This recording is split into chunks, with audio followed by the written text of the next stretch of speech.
Chapter 1. Haley, 12 months earlier. Dr. Marshall, phone call on 5, 0 line 1, the receptionist's voice says over the loudspeaker. Dr. Marshall, phone call on 5, 0 line 1. Dr. Marshall, I say, answering the phone at the nurse's station in North Pod. I lean my right elbow against the desktop, glancing at the clock on the wall to see what time it is. I'll never understand why you insisted on taking your mother's maiden name. My father's voice beams through the phone as I inwardly groan. Shifting in my spot, I release a shallow breath I was holding. Not even 5 a.m. and you're already calling me with a lecture. That's a new record, I say sarcastically. Usually we make it till I'm walking out of the hospital for you to call. My father, Wade Richards, is the owner for the Seattle Skipjacks, and every day he calls me to give me some sort of lecture about how I should live my life. No lecture, he says in a light but sarcastic tone. Can't a father just call to have a chat with his daughter? He asks, and I can't help but roll my eyes. When it comes to Wade Richards, there's never a conversation that doesn't involve a lecture or some sort of proposition. Okay, well, I'm busy at work. Can't this wait till I'm off? I try to keep my voice calm and collected. Which brings me to the conversation at hand, he says. There it is. I knew he had a lecture up his sleeve. I can only imagine what it is this time. I think it's time for you to get a job with normal hours. Dad, I say, my tone full of warning. We've talked about this how many times? And my answer has always been the same. Fellowship is right around the corner, and I'm a top contender for it. He releases a loud breath as if he's annoyed. You have to think about what's best for Camden. When's the last time you were able to be with him a full day? Never. Finding out I was pregnant at 17, then giving birth to Camden at 18, was never a part of the plans my parents had set aside for me.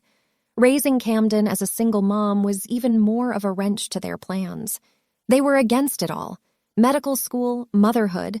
But because of my grandfather, being the voice of reason, they always supported me. We can agree to disagree on that. My tone comes out harsher than I intended. You're forgetting that all I've done has been for him. Fine. You made your point, he says, and I can hear him pace in his office. But hear me out. Dr. Monroe is retiring before the start of the season, and we need a new trainer. Here we go again. He doesn't give me a chance to respond before continuing, and you have both the medical degree and training degree that would be beneficial to the team. You know I've always wanted you to play a part within the team, and since you didn't want the business aspect of it, then I guess this is the best I'm going to get. Ever since I graduated high school and pushed to go to medical school, my father hasn't supported my decision. Business school was always his dream for me so that one day I could take over ownership of the Skipjacks. I guess he finally figured that I could still manage the team in some aspect if I wouldn't take over right out the gate. I mean, it's why I got my bachelor's in sports sciences before getting my MD in emergency and sport medicine. I know what I have to do, but is giving up everything I worked for to end up back under my father's thumb what I really want?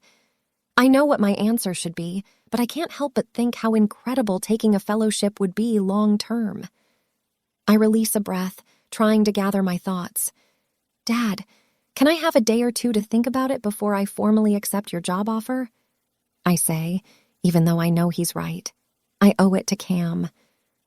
I'll talk to my director when I get off, see what my options are. Let him know I will most likely be turning down a fellowship slot despite how great of an opportunity it is. Residency technically ended weeks ago, but I've been putting off the decision on what to do after this for a while now.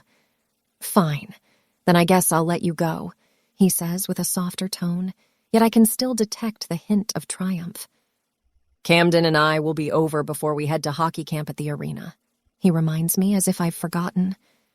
Sounds good, Dad. See you later, I say as we both hang up. I prop my arms on the nurse's station, dropping my head to my hands, releasing a deep sigh. Okay, maybe Dad is right. I know he's right. Being a single mom means I have to think of Cam, and working long hours, sometimes 24 hours straight and overnights consistently can take away from that. At least one good thing will come from this.